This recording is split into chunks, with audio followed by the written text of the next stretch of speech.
Acá, doctor, está la imagen que usted quiere. Sí. ¿Se ve esta imagen, chicas? O chicos, perdón. Neumoperitoneo. Sí, sí, se ve. Sí, se ve. Sí, perfecto.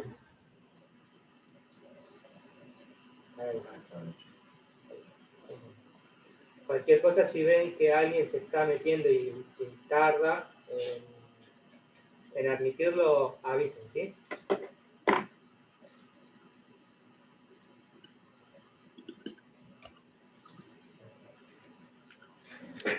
Bueno, buenos días a todos.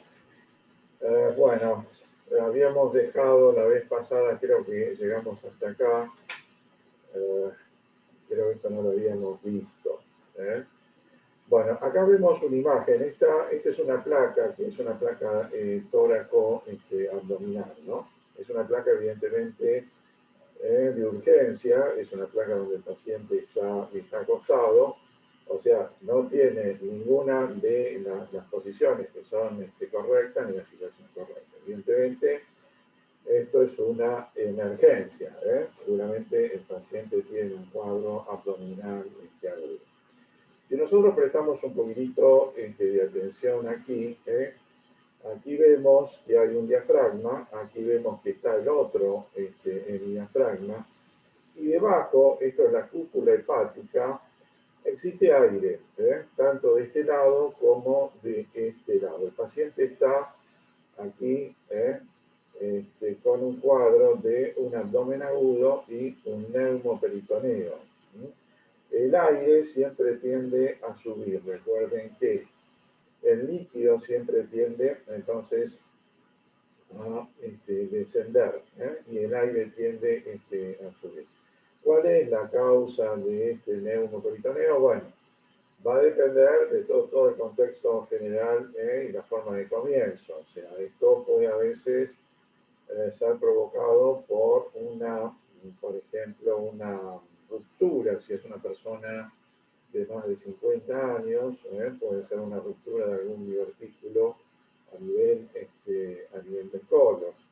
También puede ser algún tipo de úlcera duodenal que se perfora. En ese caso, bueno, va a tener todo un cortejo sintomático distinto al anterior.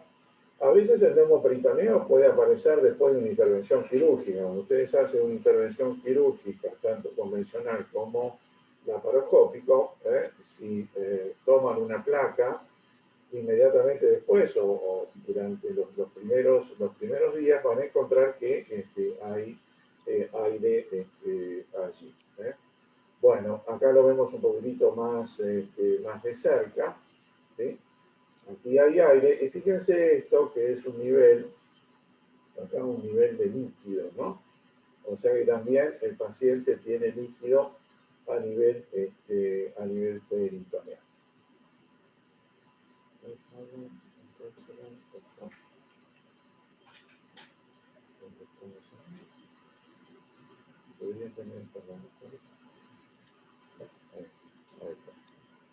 Bueno, aquí vemos también en el frente, acá vemos el perfil. Okay. Fíjense en el perfil el aire, ¿no? Aquí hay una bandita, una banda de aire que define bien la presencia del neumoperitoneo. Y esto es un decúbito lateral. Esto es un decúbito lateral, nuevamente, el aire tiende a ir hacia arriba. Esta es la pared torácica, acá está la cavidad abdominal, acá ven la sombra del hígado, y el aire tiende a ir hacia arriba. Entonces, esta es una placa frente, esta es una placa de perfil, y esta es una placa lateral, con el paciente acostado en un decúbito lateral, ¿sí? ¿Me siguieron? Sí. Sí. Bueno, Perfecto. bueno, aquí nuevamente, un poquitito más en detalle, acá vemos la presencia de aire, ¿sí? En un decúbito lateral. Acá vemos en el frente la presencia de aire por debajo del diafragma. y a su vez tiene un infiltrado pulmonar bilateral a predominio del lado derecho. Probablemente haya hecho tal vez una neuropatía allí como complicación de su patología. Bueno, esta es una tomografía computada, es un corte axial, una tomografía computada, donde tenemos contraste. Vamos a ver algunas de las imágenes. Acá tienen el cuerpo vertebral, el conducto raquídeo, la apófisis espinosa. Acá vemos las costillas. No es que están rotas, están fisuradas, están fracturadas las costillas. Recuerden que las costillas en la parte de atrás tienen una posición horizontal, pero después se van inclinando. Entonces, son diferentes números de costillas aquí. Acá vemos el riñón del lado derecho, en contacto acá con el hígado, el riñón del lado izquierdo. Acá vemos el vaso. Acá vemos la aorta y acá vemos la salida de la mesentérica superior. Acá tienen la suprarrenal del lado izquierdo. Vean que la suprarrenal del lado izquierdo es como si fuera una gomera hacia abajo. Este es el mango y acá están las ramas de esa gomera. Bueno, esto que está acá es la vena porta. Detrás de la vena porta siempre está la suprarrenal del lado derecho, que es como una comita, no sé si la ven. Bueno, esto es el parénquima hepático, el lóbulo del lado derecho. Disculpe. ¿Sí? Lóbulo del lado izquierdo. ¿Ok? Y acá vemos aire, ¿sí? Este aire no corresponde, ¿sí? No es de una víscera. Esto sí, esto es cámara gástrica y tienen aire en su interior. Aire en su interior. Esto es aire que está a nivel del peritoneo. ¿Sí? El peritoneo. ¿Sí? ¿Me siguieron hasta allí? Acá vemos un poquitito lo que queda del páncreas. El páncreas. Lo que queda del páncreas. Bueno, neumoperitoneo, hay un poquitito de líquido perihepático. Hay un poquitito de líquido perihepático. Hay una patología acá en el lóbulo derecho del hígado. Hay una patología allí que se verá después cuál es. Bien. Bueno, vamos a ver calcificaciones que podemos encontrar en una placa simple de abdomen o en una tomografía computada. Bueno, esta es una cosa relativamente frecuente, que encontremos calcificaciones en el hígado, calcificaciones en el vaso. Muchas de estas calcificaciones corresponden a quistes hidatídicos calcificados. Los quistes hidatídicos tienen, digamos, diferentes periodos. Un periodo final es la presencia de calcio en su interior, calcio en su interior. En general son del lado derecho, ¿no? Son del lado derecho. El lóbulo derecho es el que recibe mayor flujo a partir del intestino. Pueden ser únicos, a veces pueden ser múltiples. Acá tenemos en el vaso, esto que ven acá es la estructura del vaso, y también acá tienen una clasificación. Otro lugar de presencia de quistes hidatídicos es el pulmón, ¿no es cierto? Las bases, fundamentalmente a nivel de las bases. Las bases del pulmón, recuerden que son las más irrigadas, las más vascularizadas, por eso puede aparecer allí. Entonces, estas son calcificaciones, ¿sí? Hay que hacer diagnóstico diferencial. Lo más probable es que se trate de algún paciente que tuvo hidatidosis. Hay que estudiar todo el medio epidemiológico, dónde estuvo, en qué trabajó. En nuestro país es un poco endémico esto. puede aparecer digamos, en cualquier lado, son más frecuentes en las provincias del sur, pero más o menos se piensa que hay más o menos 300 o 400 casos cada 100.000 personas. Bueno, Doctor, ¿lo puedo interrumpir un segundo? por favor. Disculpe. Hay compañeros para entrar, esperando para entrar. Gracias.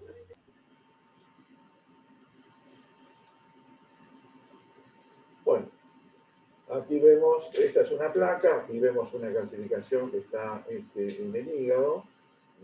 ¿Sí? ¿Sí? Esto es lo que sería acá el ángulo hepático, esto se encuentra en el hígado. Y acá la tenemos en el vaso. Fíjense que es distinta a la anterior. Tiene calcificación acá un poco de las paredes, pero bueno, tiene también material en su interior. Probablemente esto se trate de un quiste hidratídico activo. Lo más frecuente en orden de frecuencia, podemos decir, en primer lugar es el hígado, el vaso, el pulmón, y bueno, pueden aparecer también en otros lugares. Bueno, esta es otra cosa que podemos encontrar en una placa simple de abdomen, que es esta, ¿no? Ven que vemos cómo hay una floculación de calcio en la región centroabdominal. Centroabdominal. Bueno, esto es es una expresión radiológica de una pancreatitis crónica. Las pancreatitis crónicas tienen floculación, tienen depósitos de calcio a nivel de los canalículos.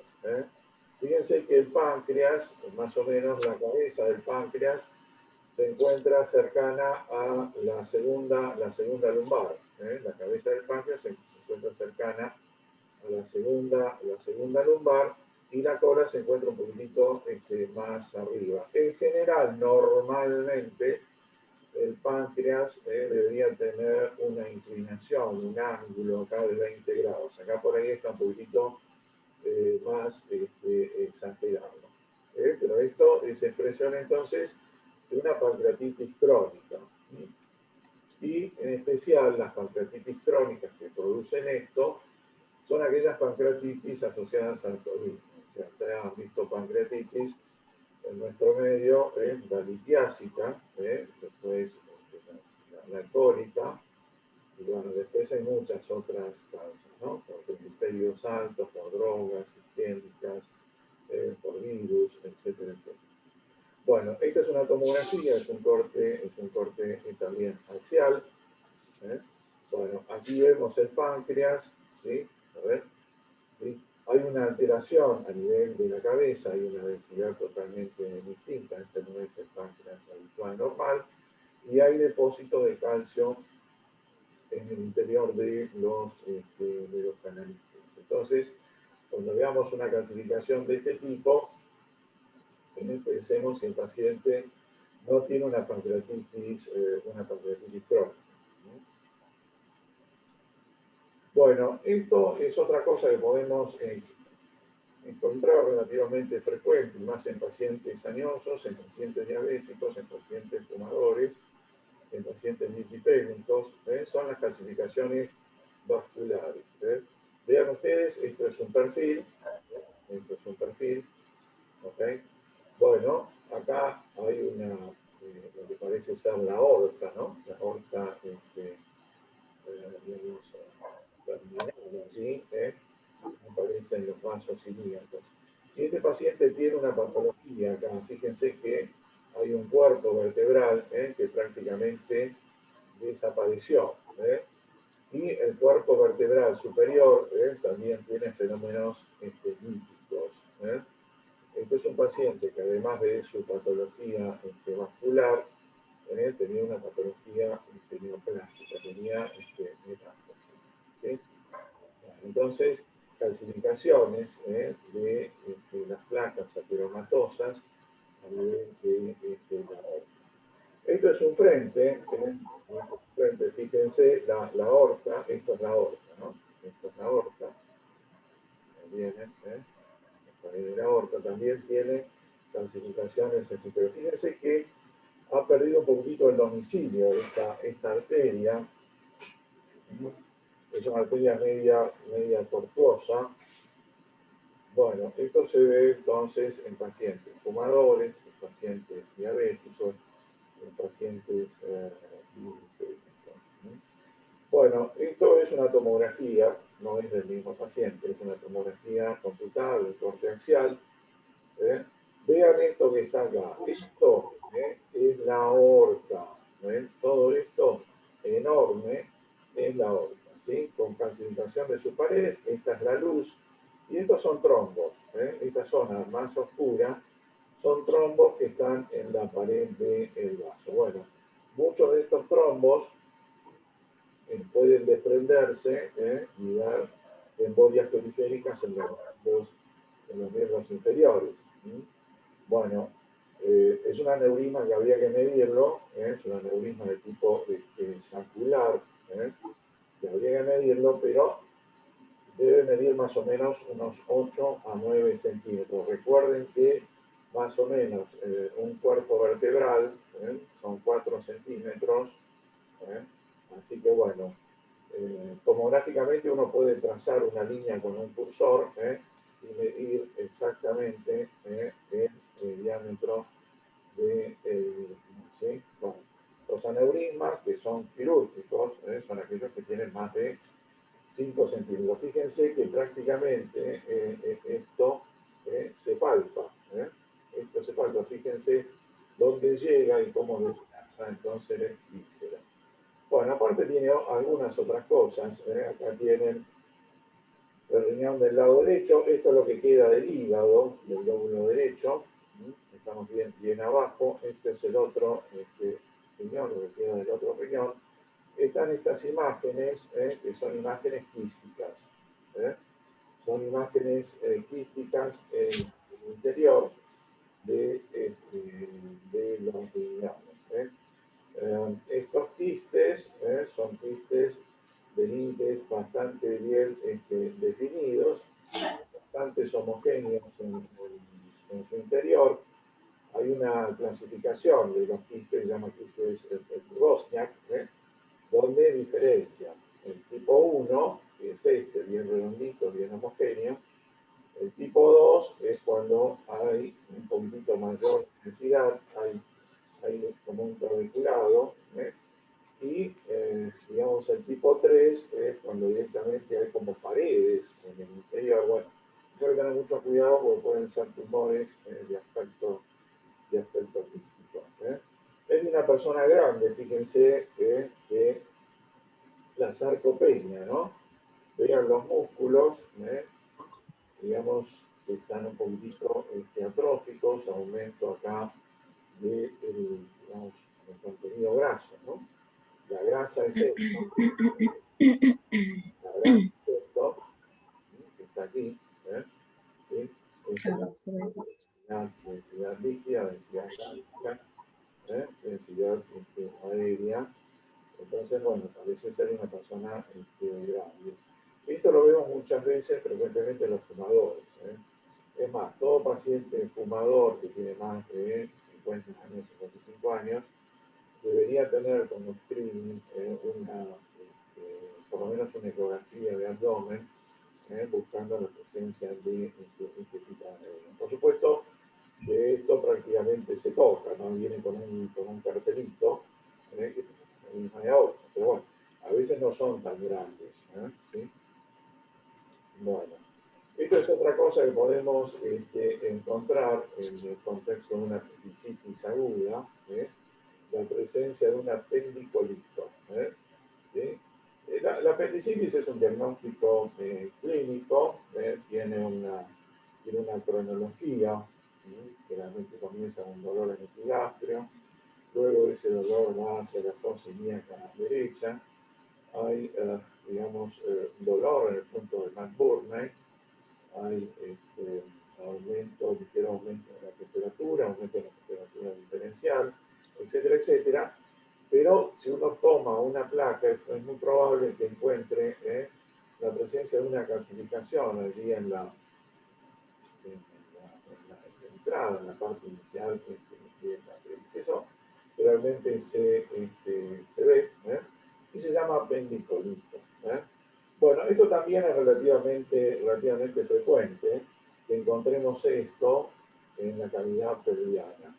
Esto generalmente se ve en mujeres, son miomas bastante grandes que se calcifican.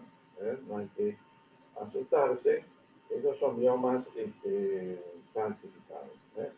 Es más, incluso podemos ver acá, esto que está acá, por supuesto, y después hacemos una ecografía o una tomografía, lo vemos mucho más en detalle, pero vean ustedes que esto parece ser el útero, ¿sí? Parece ser el útero con calcificaciones en su interior. Realmente son miomas muy grandes, son miomas que se palpan, que salen más allá de la cavidad pelviana. Bueno, bien, yo quería ver un poquitito otra cosa antes de esto. Perdón,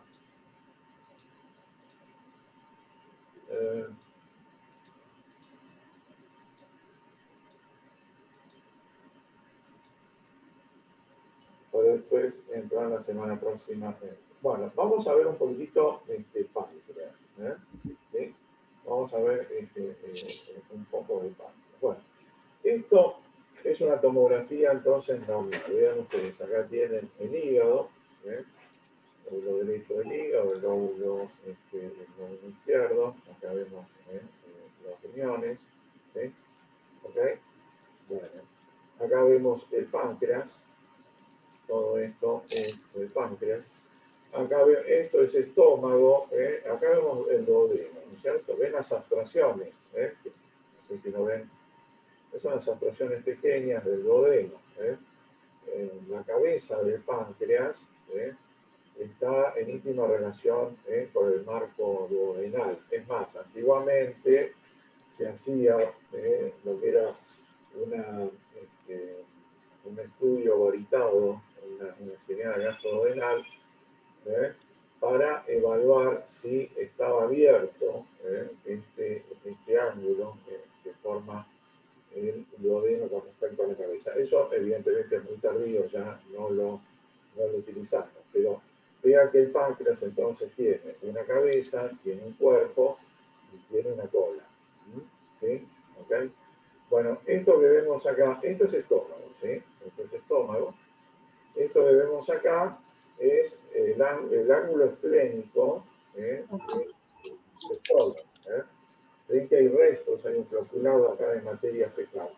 ¿Por qué no veo el ángulo hepático? Bueno, precisamente porque el ángulo esplénico es mucho más alto que el ángulo hepático del intestino. ¿Ok? ¿Sí? Entonces, en este corte, yo estoy viendo. Es un paciente más joven, ¿lo ven? Ven que no tiene sarcopenia. No tiene sarcopenia. Riñón del lado derecho, riñón del lado izquierdo, hígado, cámara gástrica, duodeno, segunda porción duodenal. Y acá veo el páncreas y el ángulo esplénico del colon. Bueno, esta es una ecografía. No vamos a explicar eso porque no es entonces para ustedes todavía. Nuevamente, acá veo el ángulo esplénico, acá veo el páncreas, acá veo el páncreas, la cabeza, el cuerpo, el páncreas. ¿Está bien? Ahora, bueno, cuando tenemos una pancreatitis aguda, o sea, es un fenómeno inflamatorio agudo del páncreas, que dijimos que, bueno, en nuestro medio puede ser de origen litiásico, puede ser de origen alcohólico, puede ser por triglicéridos altos, ¿no? O sea, hipertrigliceriemia muy importante, o drogas, etcétera, etcétera. Fíjense que ustedes no ven dónde está el páncreas acá, ¿no? Bueno, ¿dónde está el páncreas? Acá vemos el riñón, el lado derecho, el lado izquierdo, el riñón del lado derecho, y acá debería estar el páncreas, y ven toda una zona inflamada difusamente con afectación de lo que son los tejidos peripancreáticos. La tomografía, digamos, en la pancreatitis aguda, es muy útil. Es un poco más útil que la ecografía. La ecografía muchas veces, ahí es el primer estudio que uno haría, pero bueno, producto de que el paciente está distendido, está con dolor, etcétera, etcétera, es algo difícil de visualizar. La tomografía tiene mucha más sensibilidad y además nos permite establecer de alguna manera un pronóstico tomográfico. Les voy a dejar a ustedes que averigüen lo que es el índice de Baltasar, como el rey mago Baltasar. Bueno, es un índice de afectación del páncreas que nos marca pronóstico. A, B, C, D, E, etc. ¿Sí? Bueno, acá evidentemente hay una inflamación de todo el páncreas, tanto la cabeza, el cuerpo, la cola pancreática, y también de los tejidos que están a su alrededor, peripancreático. Entonces, van a ver que es un Baltasar de tipo C. Pero bueno, se los dejo para ustedes como para incentivarlos. Van a buscar el índice de Baltasar. Es uno de los índices. Hay índices que son clínicos, como criterios de Ramsay. Hay muchos, el BISAP, etcétera, etcétera. Muchas veces estos pacientes que tienen pancreatitis importantes suelen tener derrame pleural del lado izquierdo. Últimamente, bueno, se le daba y se le da importancia a la presencia del derrame pleural del lado izquierdo. Bueno, esto habíamos dicho, bueno, acá tienen la imagen de una pancreatitis crónica. La pancreatitis crónica, digamos, se puede manifestar, ustedes ya han visto todo esto, ¿no? O sea, la pancreatitis crónica, ¿cómo se manifiesta? Bueno, hay una afectación del páncreas, tanto exócrino como endócrino. Entonces, son pacientes que no eran diabéticos o comienzan a tener diabetes. Recuerden que la mayoría de los síndromes de Langerhans se encuentran un poquitito en la cola. Y también de la función exócrina, tienen un síndrome de mala absorción. ¿Sí? Pueden tener entonces esa afectación. Y tienen episodios repetitivos, agudos, de dolor de tipo crónico. Ven la floculación de la presencia de calcio en el interior del páncreas. Bueno, estas son complicaciones de la pancreatitis. Las complicaciones de la pancreatitis puede ser la presencia de colecciones, ¿sí? O pseudoquiste. El pseudoquiste es la presencia de una colección donde tiene una pared. Esa pared está dada por el órgano afectado. ¿Sí? La presencia entonces de pseudoquistes a nivel pancreático. Vean que tiene entonces una pared. Muchos de estos pseudoquistes a veces pueden infectarse y dar lugar a lo que se llama absceso, ¿no?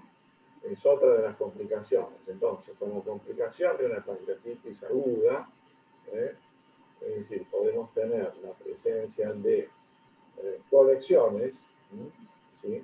La presencia de un pseudoquiste, la presencia de un absceso, y también a veces puede dar trombosis, trombosis arteriales, ¿sí? Por afectación de las arterias, da lugar a la formación de pseudoaneurismas. No son frecuentes, pero bueno, también hay que tenerlas en cuenta. Bueno, vean el impacto que ocasiona esto, ¿no?